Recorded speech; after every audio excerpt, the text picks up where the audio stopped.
हाय। तो अभी हम देखते हैं requirement illustration that means requirement gathering से क्वेश्चन किस टाइप्स के पूछे जा सकते हैं। तो सबसे पहला क्वेश्चन देखते हैं, what are the first step of requirement elicitation. तो requirement elicitation means requirement gathering में कौन सा फर्स्ट स्टेप लिया जाता है, फर्स्ट एक्शन क्या होता है।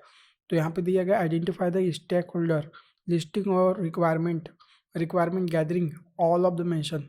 भाई फर्स्ट स्टेप पूछा है तो फर्स्ट स्टेप में पहले ही होगा, मतलब आंसर पहला होगा नहीं। इसका मतलब ये है कि एक ही स्टेप होगा, है ना। तो सबसे पहले तो हमारा मेन जो पर्पस होगा, पहला स्टेप होगा कि आइडेंटिफाई करना कस्टमर को। कस्टमर जब तक कि हमें कस्टमर नहीं मिलेगा तब तक ये कैसे काम मिलेगा। तो हमारा आंसर ए हो गया यहाँ पे क्या, राइट, क्योंकि ये फर्स्ट स्टेप है होता है रिक्वायरमेंट इलास्ट्रेशन में। सेकंड देखिए आप, starting from list to most important choose the order of stakeholder. मतलब लिस्ट से मोस्ट की तरफ हमें जाना है।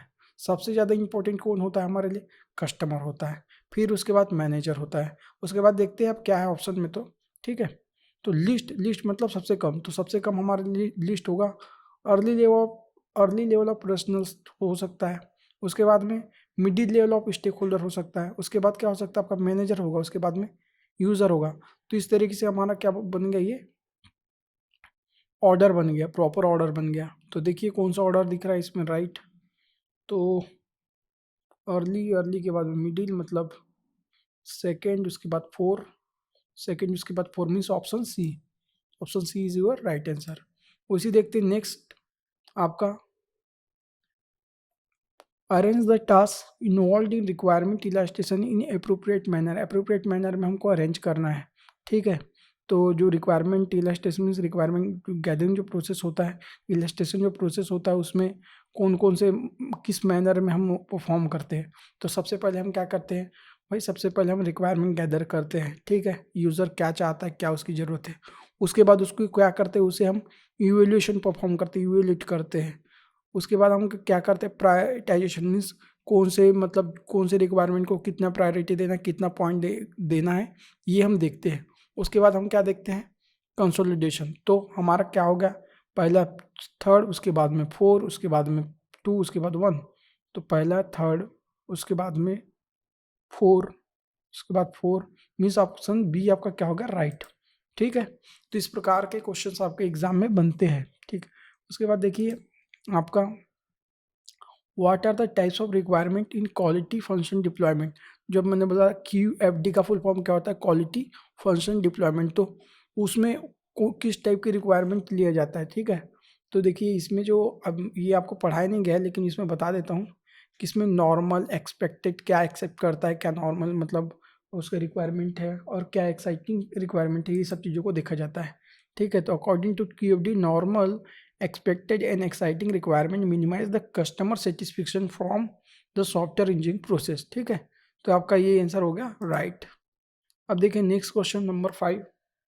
अब इसमें क्या पूछा गया आपको कि what kind of approach was introduced for illustration and modeling of give a functional view on the system। तो किस टाइप का अप्रोच को हम यूज करते हैं इलास्ट्रेशन और मॉडलिंग को के दौरान, ठीक है। तो ऑब्जेक्ट ओरिएंटेड डिज़ाइन नहीं, ऑब्जेक्ट ओरिएंटेड तो आपका डिज़ाइनिंग फेज में हम देखेंगे, ठीक है। यूज़ केस बोल सकते हैं, क्योंकि हम यूज़ केस में बताते हैं कि क्या मतलब उसका प्रॉब्लम होगा और उसका प्रॉब्लम का क्या सॉल्यूशन होगा। तो ये हम यूज़ केस के माध्यम, तो यहाँ पे आपका बी आंसर क्या हो जाएगा, राइट। देखते हैं आंसर बी, यस राइट है। उसके बाद देखिए question number 6, what are the kind of actor used in object oriented software engineering, ठीक है। OSC मतलब ऑब्जेक्ट ओरिएंटेड सॉफ्टवेयर इंजीनियरिंग में किस टाइप का एक्टर यूज होता है, what kind of actor used, ठीक है। तो इसमें प्राइमरी सेकेंडरी दोनों टाइप्स के एक्टर यूज होते हैं, ठीक है। A primary actor is a one who मतलब a primary actor is a one who having a goal requiring to assistance of a system, where a secondary actor is a one from which a system need assist. There is no such thing in a ternary actor in a software engineering, ठीक है। तो दो actor होते हैं।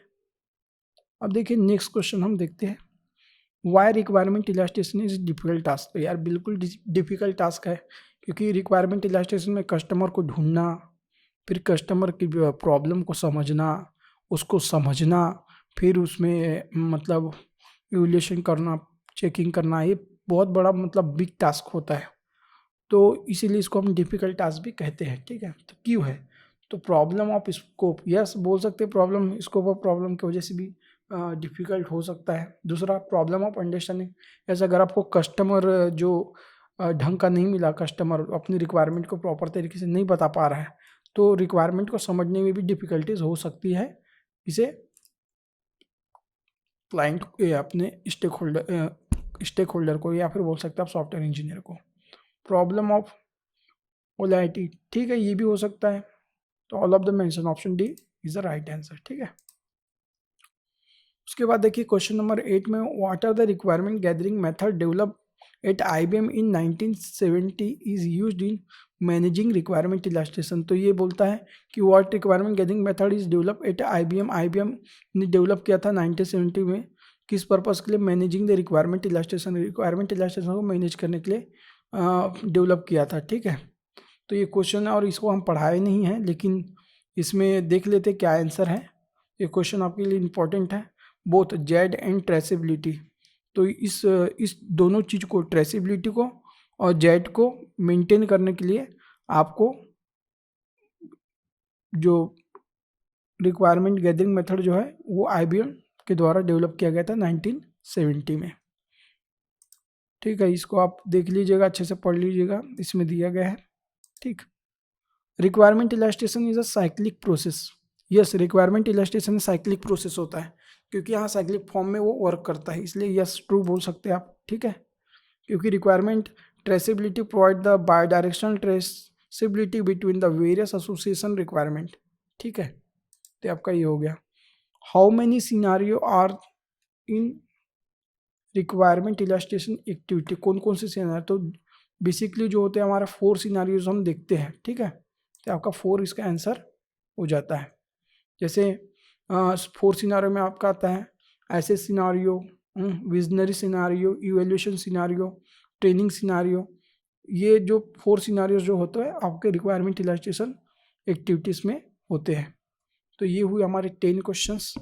आपको कितना मिला point, आप कमेंट के माध्यम से मुझे बताइएगा। Thank you.